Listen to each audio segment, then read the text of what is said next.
할렐루야. 네. 잘 지내셨습니까? 아, 벌써 3월 달도 지나가네요. 아, 송구영신 예배를 드린 게 정말 농담이 아니라 정말 엊그저께 같은데 벌써 3개월이라고 하는 시간이 지나갔습니다.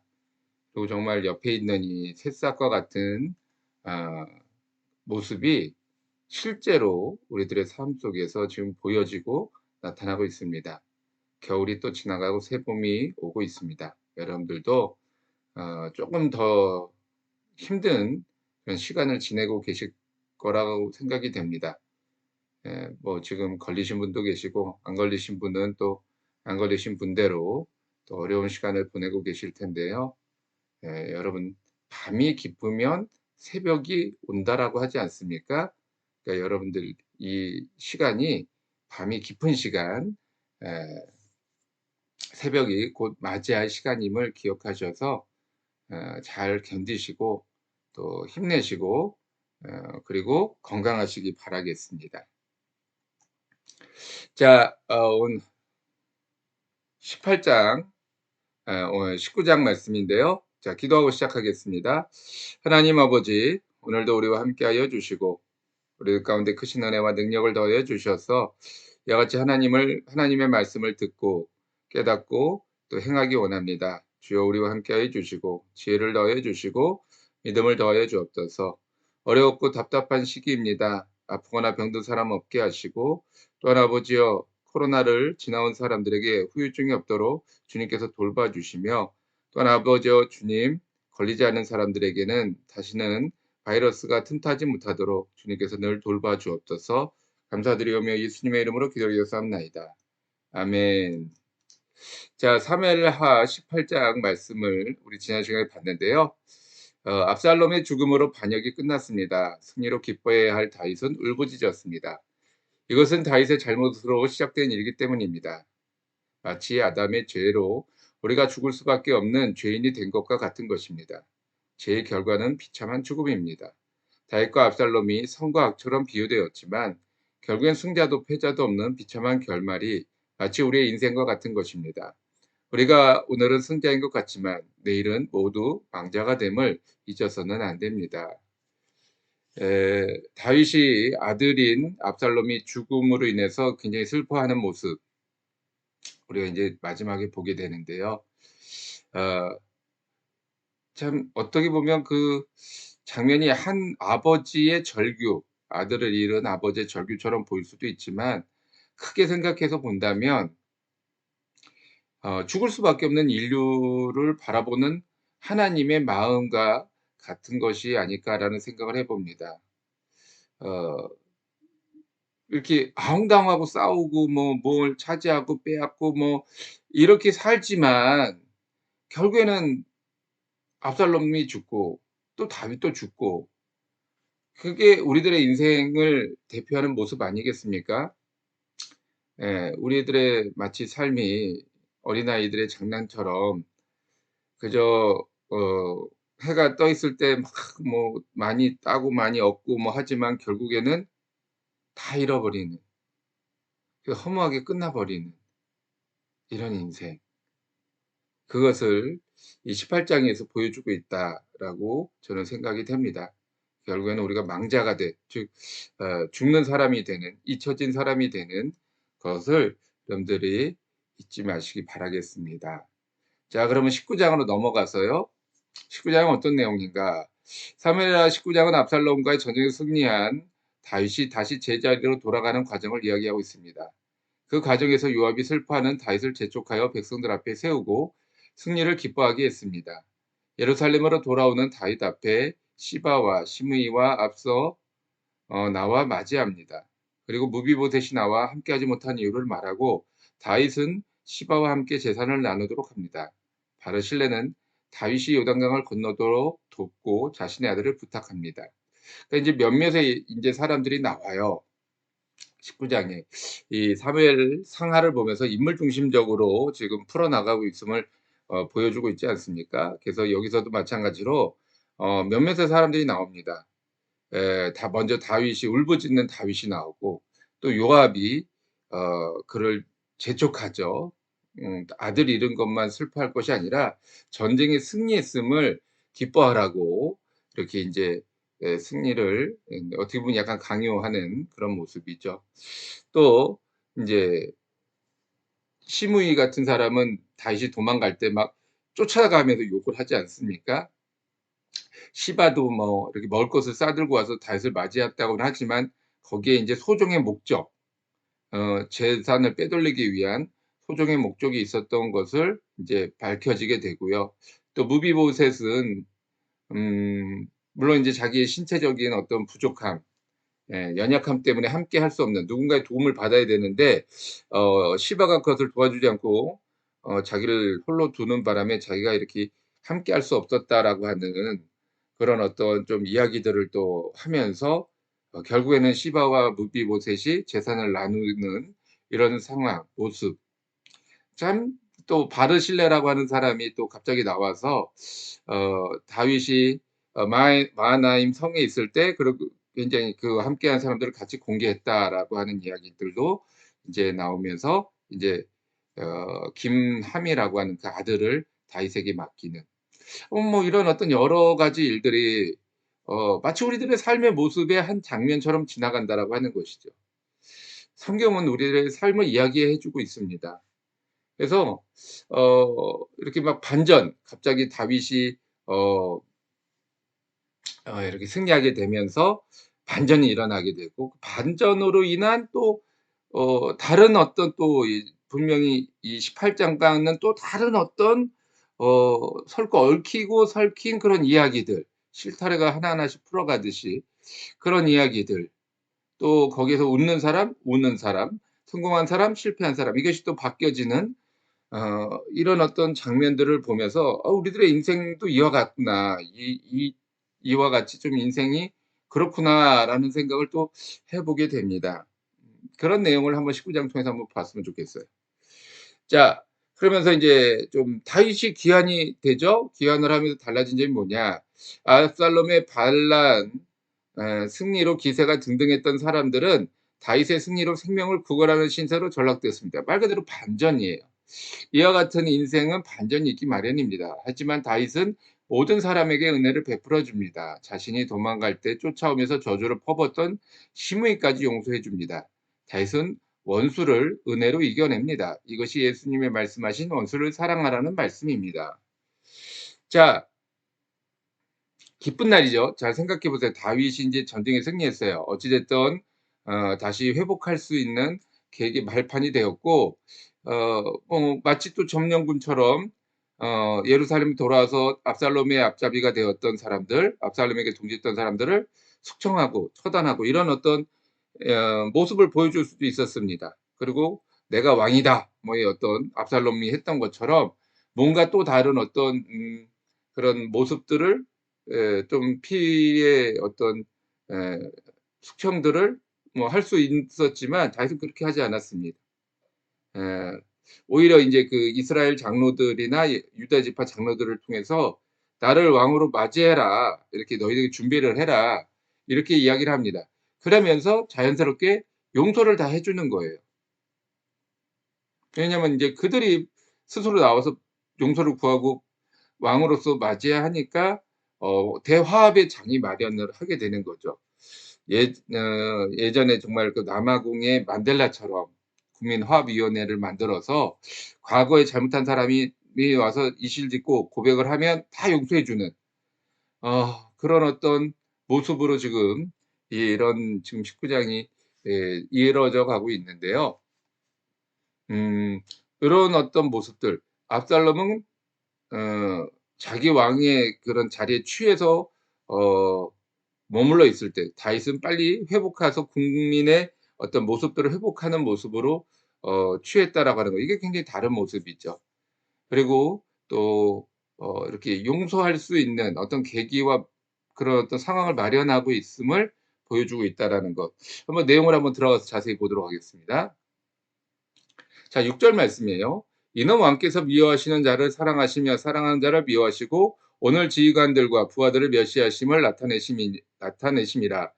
오늘 내가 깨달았으니 만일 압살롬이 살고 우리가 오늘 우리가 다 죽었더라면 왕이 마땅히 여기실 뻔하였나이다. 이게 이제 요압이 슬퍼하는 다윗에게 가서 막 이야기를 하는 거예요. 근데 이 말의 내용을 보았듯이 그냥 뭐 편안하게 뭐 "왕이 이렇게 슬퍼하시면은 우리가 참 마음이 어렵습니다." 이렇게 얘기하지 않잖아요. 그러니까 굉장히 강한 어조로 얘기하는 거예요. 그리고 이제 7장 8장 가면은 8절 가면은 오늘 뭐 다윗 왕이 인제 우리들을 격려하지 않으면 왕의 편에 선 사람이 한 사람도 없을 것이고, 더 나아가서 왕이 오늘부터 당하는 고난은 이전에 당했던 모든 고난과는 비교가 되지 않을 것이다. 그러니까 협박이죠. 굉장히 협박이죠.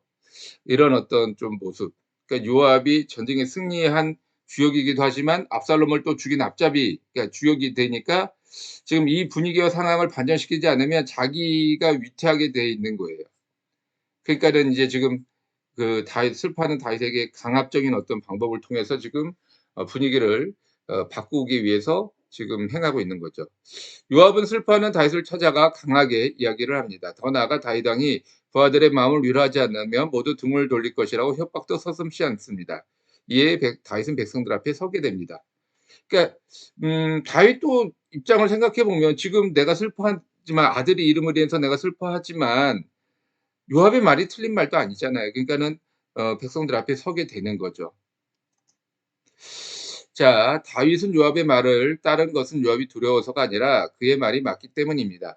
이와 같이 다윗은 비록 왕이었지만 자신의 감정이나 생각대로만 움직이는 것이 아니라 논리와 상식에 따라 행동했습니다. 또한 다윗의 복권에도 순서를 따라 이루어지게 됩니다. 우리도 신앙이나 계시라고 하는 명목으로 비상식적인 행동을 할 때가 있습니다. 하나님은 지극히 상식적인 분입니다. 우리가 생각하는 상식은 자연의 법칙에서 나온 것입니다. 그러니까 다윗도 왕이었지만 내가 슬퍼하고만 있을 수는 없잖아요. 지금 빨리 백성들을 위로하고 백성들이 에게 승리에 자축할 수 있는 어떤 그런 기회를 마련해 주는 것이 맞는 거죠. 그래서 다윗은 그대로 지금 요압의 말을 따라 행동하고 있습니다. 그리고 복권을 할 때도 이스라엘 장로들한테 "왜 머물러 있느냐. 머무르고 있냐. 빨리 나를 왕으로 모실 수 있도록 너희들이 자리를 마련해라." 또 뭐 유대 인제 장로들한테 "너희는 나와 같은 혈육이 아니냐. 너희가 앞장서야지. 너희가 이렇게 하고 있으면 어떡하냐."라고 하는 거예요. 근데 지금 이스라엘과 유다의 장로들은 압살롬을 따랐던 사람들 아닙니까? 그러니까 지금 다윗이 다시 복귀하는 것에 대해서 두려움을 갖고 있는 거예요. 근데 다윗이 와서 이런 얘기를 함으로 인해서 이게 화해의 제스처가 되잖아요. 그러니까 뭐 유다 장로들이나 이스라엘 장로들이나 이걸 안 잡을 수는 없는 거죠 지금. 내가 압살롬도 죽은 마당에 "내가 다윗을 왕으로 모실 수 없습니다."라고 할 경우에는 말 그대로 진짜 끊임없이 반복되는 반란이기 때문에 죽음을 면치 못하겠지만, 이 상황에서 "내가 다윗을 왕으로 섬기겠습니다."라고 덥석 그 손을 잡게 되면 복귀되는, 회복할 수 있는 계기가 되기 때문에 어떤 다윗은 이런 어떤 모습을 통해서 이스라엘의 지금 회복을 이야기하고 있는 것입니다. 자, 다윗이 눈물을 그친 이유는 무엇일까요? 다윗의 회복에도 순서가 있었다. 다윗은 상식적인 사람입니다. 개인적인 감정과 지금의 상황을 혼돈하지 않았습니다. 왕이란 자리는 권한과 함께 책임이 따르는 자리입니다. 다윗은 그 책임을 다하고 있는 것입니다. 또한 압살롬이 죽었다고 해서 바로 예루살렘으로 돌아가지도 않았습니다. 이스라엘 백성들의 지지를 먼저 요청했습니다. 자칫 압살롬으로 인하여 국론이 분열될 수 있기 때문입니다. 그러니까 왜 회복을 하는데, 마치 여러분 그냥 저도 그런 생각이 들었어요. '아 전쟁에 승리했구나. 그러면 그냥 지금 이대로 예루살렘으로 들어가서 점령군처럼 들어가서 다윗 압살롬의 그 동조했던 사람들을 다 처단하고 다윗을 지키기 위해서 노력했던 사람들에게 상을 주고 뭐 이런 어떤 모습으로 자연스럽게 그냥 가는 거 아닌가?' 이런 생각을 했는데, 그게 아니라 다윗은 이스라엘 장로들, 유다 장로들한테 "왕을 맞이할 준비를 빨리 너희들이 해라." 이렇게 화해의 제스처, 손을 내밀고 있었다라고 하는 거죠. 그런 어떤 순서들을 지키고 기다리고 있었다는 거예요. 근데 이렇게 되면 이게 뭐가 다르냐면 일단은 압살롬에게 동조했던 사람들은 회복할 수 있는 기회가 되고, 또 이스라엘 전체의 백성들은 장로들이 그렇게 앞장서서 이스라엘 왕으로서 다윗을 모시겠다 한다면 전체적인 분위기가 '아 다윗이 우리 왕이구나.' 이렇게 흘러갈 수 있는 거예요. 그러니까는 압살롬에게 빼앗겼던 마음이 자연스럽게 다윗에게로 다시 귀합될 수 있는, 그래서 하나의 왕으로서 자리매김을 할 수 있는 그런 상황이 되었다라고 하는 것이죠. 그러니까 굉장히 요런 부분에서 디테일하면서 다윗은 지혜롭게 행동을 하고 있었다라고 하는 것입니다. 자, 그래서 우리도 요런 지혜를 배워야 한다라는 거죠. 자, 22절로 한번 넘어가 볼게요. 다윗이 이르되 수루야의 아들들아, 내가 너희와 무슨 상관이 있기에 너희가 오늘 나의 원수가 되느냐? 오늘 어찌하여 이스라엘 가운데 사람을 죽이겠느냐? 내가 오늘 이스라엘 왕이 된 것을 내가 알지 못하리요 하고라고 얘기하고 있습니다. 다윗은 복권을 하면서 그 앞으로 달려나온 시므이를 용서합니다. 시므이의 지난 날의 일들을 생각한다면 가족들까지도 멸하는 것이 당연하겠지만 다윗은 기쁜 날을 기쁨으로 맞이하려 했던 것입니다. 그러니까 어, 아마샤가, 요압의 동생이었던 아마샤가 시므이가 이제 계속 쫓아다니면서 이제 다윗을 저주하고 욕하니까 내가 가서 쟤를 죽이고 오겠습니다라고 했을 때 다시 말렸어요. 그러지 마라. 이것 또한 하나님의 뜻일지 누가 알겠느냐. 그러면서 아마샤를 말렸습니다. 근데 이제 또 다윗이 복권이 되니까 이제 시므이가 또 제일 먼저 뛰어나와요. 그래가지고 내가 죽을 죄를 지었습니다. 잘못했습니다. 그랬더니 이제 또 아마샤가 또 나와가지고 어, 얘 죽여버립시다. 응? 지난날에 이렇게 우리를 저주하고 막 이렇게 했는데 어떻게 얘를 살려둘 수 있겠습니까? 그런데 이 시므이라고 하는 사람은 베냐민 지파의 유력자예요. 그러니까 베냐민 지파를 대표하는 사람이었던 거예요. 그러니까 얘를 죽이면 베냐민 지파와 또 등을 돌리게 되는 상황이 이르는 거죠. 더군다나 시므이가 용서를 해달라고 앞으로 뛰쳐나온 상황에서 시므이를 죽일 수는 없었습니다. 그러니까 이제 그 얘기를 하는 거예요. 다윗이 이르되 수르의 아들들아, 그러니까 요압과 요압의 동생인 아마샤, 이런 너희들이 왜 자꾸 나로 하여금 범죄케 하느냐, 잘못되게 하느냐, 원수되게 하느냐, 이렇게 이제 이야기를 하는 거죠. 그러면서 나는 죽이지 않을 것이다라고 하는 이야기를 하고 있는 것입니다. 시므이는 약사 빠르게 다윗 왕이 전쟁에서 승리하자 제일 먼저 찾아왔습니다. 그리고는 지난날의 잘못의 용서를 구합니다. 아비셀은 아, 아마샤가 아니라 아비세였군요. 아마샤는 에, 압살롬의 군대 장관이었죠. 아비세는 그를 죽이려 했습니다. 하지만 다윗은 개인적인 감정보다는 국민의 화합을 꾀하였습니다. 그래서 징계를 유예합니다. 사실은 이제 용서한 건 아니고 징계를 유예했다가 솔로몬 때 결국엔 시므이가 죽임을 당하게 됩니다. 그리고 시바에 의해 다윗을 따라오지 않은 무비보셋에게도 용서를 해주고 자신을 속인 시바에게도 책임을 묻지 않았습니다. 오늘은 기쁨의 날이기 때문입니다. 이와 같이 다윗은 미래를 먼저 생각했습니다. 그러니까 이 기쁜 날, 좋은 날, 뭐 피를 꼭 봐야 하는가, 뭐 복수의 어떤 장으로 마련할 수도 있겠지만 다윗은 그렇게 하지 않았다는 거예요. 다 용서해주고 다 이해해주고, 그래서 기쁨의 날을 기쁨으로 모두가 기뻐할 수 있도록 이렇게 만들어가고, 그러니까 화합의 장으로 이끌어갔다라고 하는 거죠. 그러니까 이게 참 우리나라에도 이런 어떤 조금 모습이 지금 현재 필요하지 않나라는 생각을 합니다. 이제 정권 교체기잖아요. 그러면 사실 뭐 지금 승리한 사람도 뭐 굉장히 큰 표차로 승리한 것이 아니기 때문에 물론 승리는 했지만 그렇게 어, 내 뜻대로만 자기 마음대로 할 수 있는 상황도 아닙니다.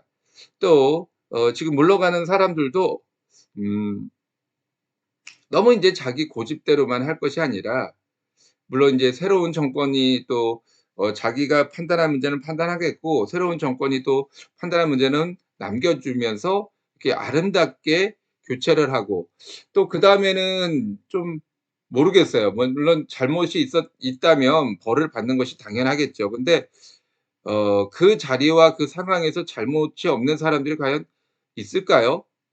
그런 생각이 듭니다. 억지로 만들지 말자는 거예요 계속. 막 어 그냥 복수하듯이 막 이렇게 억지로 뭘 만들어 꽤 만들어서 뭐 다 이런 잘못을 했다. 범법을 행했다. 이렇게 좀 유치하게 안 갔으면 좋겠습니다. 예. 물론 큰 잘못을 했다 그러면 당연히 뭐 법에 테두리 안에서 벌을 받아야 되겠죠. 하지만 그렇지 않다면 용서해 주고 또 이렇게 감싸 주고, 그래서 정권이 바뀌어도 전직 대통령에 대한 어떤 음 그런 존경하는 마음들이 서로 계속 이어져 갔으면 좋겠습니다. 다 실수가 있죠. 실수가 왜 없겠어요. 예. 그런 어떤 다윗과 같은 미래지향적인 모습을 보였으면 좋겠습니다. 자, 다윗이 용서를 한 까닭은 무엇일까요? 다윗이 다윗이 생각하는 미래는 무엇일까요? 다윗은 시므이와 시바 그리고 모비보셋까지 모두 용서했습니다. 이것은 개인적인 용서가 아니라 대국민 화합을 생각했기 때문입니다. 시므이는 베냐민 지파를 대표했고 시바는 자신을 속인 사람들을 대표했습니다. 무비보셋은 사울 일가를 대표했습니다.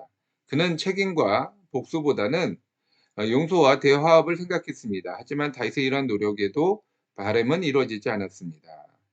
자, 다윗이 용서했던 이유는 미래를 생각했던 것이고 대화합을 꾀했던 것이고, 그리고 또 그로 인해서 다윗과 어 국민들 또는 뭐 반대편에 섰던 사람들이 같이 하나가 될 수 있는 그런 어떤 유토피아적인 세상, 하나적인 모두가 하나 되는 그런 세상을 꿈을 꿨던 거죠.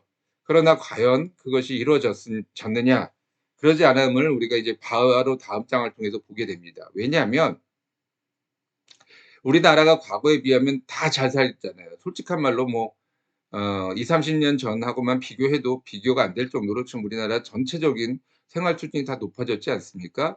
그렇다고 해서 빈부격차가 없는 게 아니에요. 분명히 이 안에서는 지금 '나는 부족해. 나는 억울해. 뭐 나는 다른 사람들에 비해서 피해를 보고 있어.'라고 생각하는 사람들이 적지 않습니다. 그러니까 분명히 대화합을 꿈꿨지만 그 안에서도 소외되고 뭔가 부족하다 느끼는 사람들이 있기 마련이라는 거예요. 그럼 결국엔 그 사람들은 상대적으로 박탈감 때문에 소외감을 느끼고 그것이 또 분노로 표출되기도 한다라고 하는 것입니다. 자, 그거는 이제 다음 장 이야기니까는요. 자, 이제 마지막 43절 말씀 보도록 하겠습니다.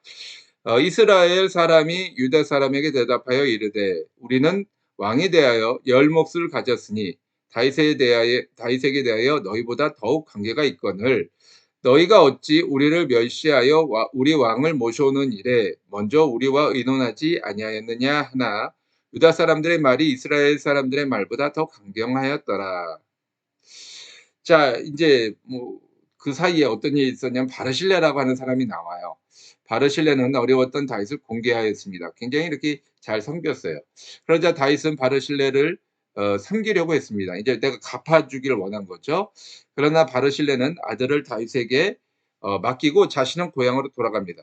왜냐하면 다 바르실레라고 하는 사람이 나이가 80 대가 넘었어요. 그러니까는 뭐 내가 가서 뭐 좋은 거를 먹고 좋은 삶을 누린다 한들 내가 뭘 알겠습니까. 그저 나는 그냥 남은 인생 고향에서 편히 살다가 내 조상들의 곁으로 가기를 원합니다."라고 이야기를 해요. 그리고 대신 자신의 아들인 김함을 에 이렇게 좀 맡겨 드리니까 어 뭐 인제 사람이 자녀를 낳으면은 한양에 인제 보내라고 하지 않았습니까? 그러니까 예루살렘의 큰 땅에 가서 큰 인물로 좀 다윗 왕이 좀 키워 주십시오. 이렇게 부탁을 합니다. 어 그래서 다시 인제 데리고 가는 거죠. 인제 그 이야기를 하고 있는 거예요. 자기는 인제 요 "고향으로 돌아가겠습니다." 이렇게 하고. 자, 그리고 다윗은 돌아오는 것을 두고 다윗이 인제 예루살렘으로 돌아오는 것을 두고 유다와 다른 지파들 간에 분쟁이 생깁니다. 이것은 다윗이 만든 일이기도 합니다. 11 절에 유다 지파 장로들에게 먼저 다윗을 모셔오기를 청하였습니다. 그러니까 다윗이 유다 지파 장로들한테 "너희가 먼저 나를 좀 청해야 되지 않느냐. 이렇게 나를 먼저 이렇게 모셔오자."라고 이렇게 선수를 쳐야 되는 거 아니냐. 그러니까 다윗이 유다 장로들한테 먼저 얘기를 한 거예요. 이게 뭐 유다 장로들이 얘기한 게 아니라 먼저 얘기를 한 거예요. 그리고 다른 어떤 이스라엘 장로들에게도 이와 같이 이야기를 합니다. 근데 이제 그러다 보니까 다른 열 지파 장로들은 조금 늦어진 거죠. 예. 모여야 되고 의견을 또 맞춰야 되고 그러다 보니까 늦어졌는데 유다 장로들이 먼저 선수를 쳐서 다윗을 왕으로서 이스라엘 왕으로서 모셔오자 이래 가지고 어떤 그런 행사를, 쉽게 말하면 즉위식을 먼저 한 거예요. 그러니까는 다른 열 지파 사람들이, 장로들이 와서 "왜 어찌하여 우리가 더 수가 많고 우리의 뭐 우리의 왕이니까, 우리의 왕으로서 열 지파의 왕이니까 니네 한 지파의 왕이 아니라 우리의 지파의 왕인데 너희는 우리와 상의도 없이 왜 너희들이 먼저 이렇게 일을 행하였느냐."라고 이제 다그치게 되는 거죠. 약간 서운함을 표현하는데 이제 그것이 결국은 다툼이 됩니다. 근데 다윗이 유다 지파 장로들에게 "우리가 혈육이 아니냐."라고 이렇게 혈연을 강조를 했기 때문에 유다 지파 입장에서는 꿀릴 게 없는 거죠. 지금 다윗이 우리에게 먼저 손을 내밀었는데 왜 니들이 와서 뒤늦게 와서 이러고 이래? 이러면서 인제 더 강하게 얘기를 하니까 결국엔 열 지파가 마음이 상해 버리는 거죠. 그래서 인제 다 계속 이어서 보면, 그래서 다른 지파들과 유다 지파의 분쟁은 또 다른 반란의 씨앗이 됩니다. 결국 화해를 이루고자 했던 다윗의 노력은 결국은 물거품이 되고 말았습니다. 힘들었을 때 도왔던 일도 중요하지만 좋은 일에도 공평하게 일을 해야 합니다. 그러니까는 당연히 내가 어렵고 힘들 때 나를 도왔던 사람을 버리면 안 되죠. 그러나 그 사람을 챙긴다 할지라도 상식적인 범위와 모든 사람들이 이해할 수 있는 범위 안에서 하고, 또 좋은 일이라고 해서 내가 이 사람 저 사람 챙기다가 혹 소홀해지는 사람이 없는지 우리는 늘 돌아보고 챙겨봐야 된다는 거예요. 그러니까 좋은 게 좋은 거라고 그냥 무던히 넘어갔다가는 오히려 좋은 일이 안 좋은 일로 끝날 수도 있다라고 하는 것입니다. 그래서 우리가 요런 부분들 좀 지혜롭게 행동해야 된다라는 부분을 우리가 배울 수 있습니다. 자, 바르실레를 어떻게 생각해야 할까요? 그러니까 바르실레가 지금 나이 80에 지금 고령의 노인인데 마하나임으로 도망간 다윗을 공개했다. 그리고 그와 함께한 사람들을 공개했다. 그러면 어마어마한 돈이 들어간 거잖아요. 그래서 그 사람은 거부였다. 큰 상인이었다라고 이야기를 하고 있습니다. 하지만 뭐 거부라고 해 가지고 뭐 다 다윗을 공개했던 것은 아니죠. 그럼에도 불구하고 그가 이와 같이 다윗을 공개했던 것엔 어떤 다른 마음이 있었던 것은 아니냐, 이런 질문을 한번 생각해 보자는 거예요. 그러나 인제 어 이 성경의 내용에서는 자세하게 나와 있지 않기 때문에 우리가 알 수는 없지만 이런 어떤 그가 다윗이 손을 내밀었을 때 "나랑 같이 예루살렘으로 갑시다." 했을 때 덥석 "아이고 감사합니다." 하고 잡은 것이 아니라 "나는 나이 많고" 뭐 이러면서 "나는 안 가겠다."라고 했던 걸 보면 그의 의도는 순수했던 것 같아요. 어떤 계산을 가지고 '다윗을 내가 도우면 나중에 내가 복귀할 때 다윗으로부터 큰 상을 받을 것이다.'라는 계산이 아니라 정말 순수한 의도와 다윗을 정말 좋아하는 마음, 그런 마음으로 다윗을 섬겼던 것이 그와 같이 뭐라고 그럴까요? 음 이런 마음이 표현된 것 같습니다. 그래서 바르실레는 다윗이 마하나임에 피신했을 때 도왔던 인물입니다. 그는 거부였습니다. 그래서 마하나임의 많은 사람들을 도울 수 있었습니다. 하지만 목적을 가지고 행했던 것은 아니었습니다. 그에 비해서 유다와 이스라엘, 이 분쟁을 하고 있는데 이 분쟁의 목적은 뭐냐? 그에 비해서 유다와 이스라엘은 다윗을 모셔오는데 목적이 분명했습니다. 그러니까 이익을 가지고 지금 싸우고 있는 거예요. 서로 이 전후 사정과 전후 인제 회복의 어떤 과정과 특권, 이익을 나눔에 있어서 쪼금 더 혜택을 누리고자 하는 마음이 있었으니까 다윗을 누가 먼저 데려오느냐가 중요했던 거죠.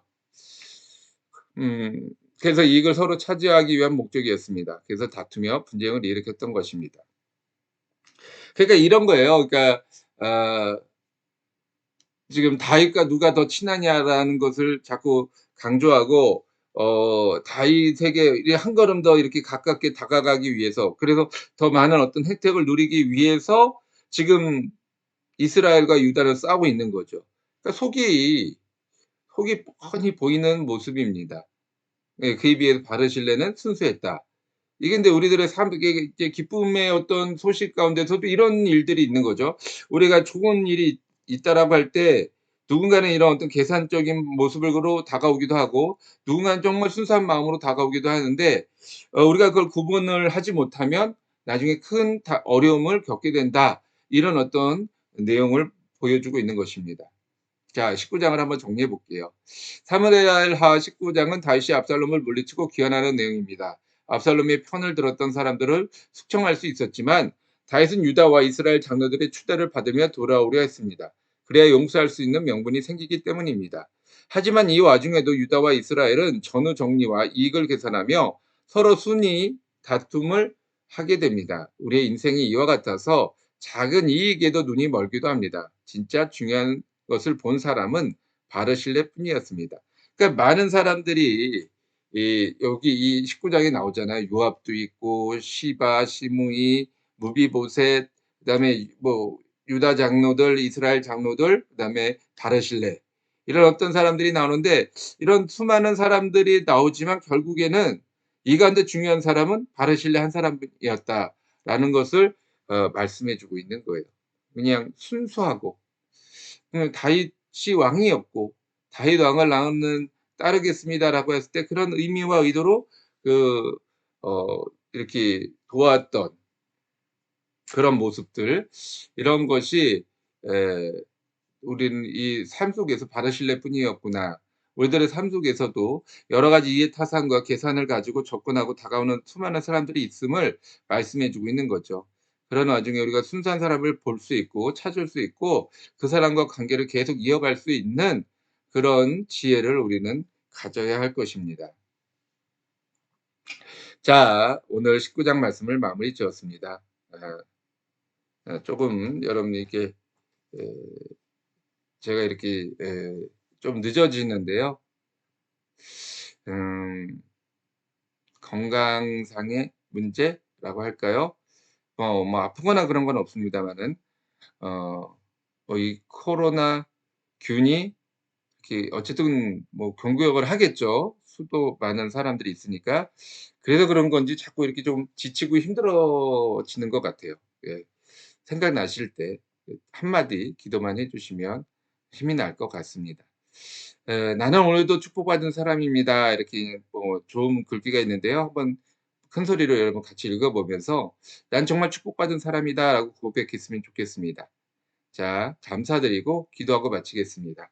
하나님 아버지, 오늘도 우리가 이 19장 말씀을 통해서 다윗의 주변에 있는 여러 사람들의 모습을 보았습니다. 자신의 잘못을 회복하려는 사람, 뭔가 계산적인 사람, 또 이익과 어떤 권한을 얻기 위해서 의도적으로 다가오는 사람, 뭐 여러 사람들이 있습니다. 그러나 바르실레처럼 순수한 사람도 있음을 우리가 잊지 말게 해 주시고, 내가 남들에게 또는 어떤 누군가에게 어떤 존재인가 자신을 돌아보게 하여 주옵소서. 우리는 알게 모르게 계산을 하고 이익을 위하여 다가가는 것은 아닌가 우리가 생각하게 하여 주시고, 정말로 바르실레처럼 정의와 참된 것을 위하여 온전히 순종하며 온전히 따르는 믿음의 사람 되게 하여 주옵소서. 감사드리오며 예수님의 이름으로 기도드렸사옵나이다. 아멘. 할렐루야. 감사드립니다. 여러분 건강하시고요. 절대 아프지 마세요. 아픈 사람들 너무 아프다고 얘기하니까 절대 아프거나 병 걸리지 않으셨으면 좋겠습니다. 저도 여러분들 위해서 기도하겠습니다. 할렐루야.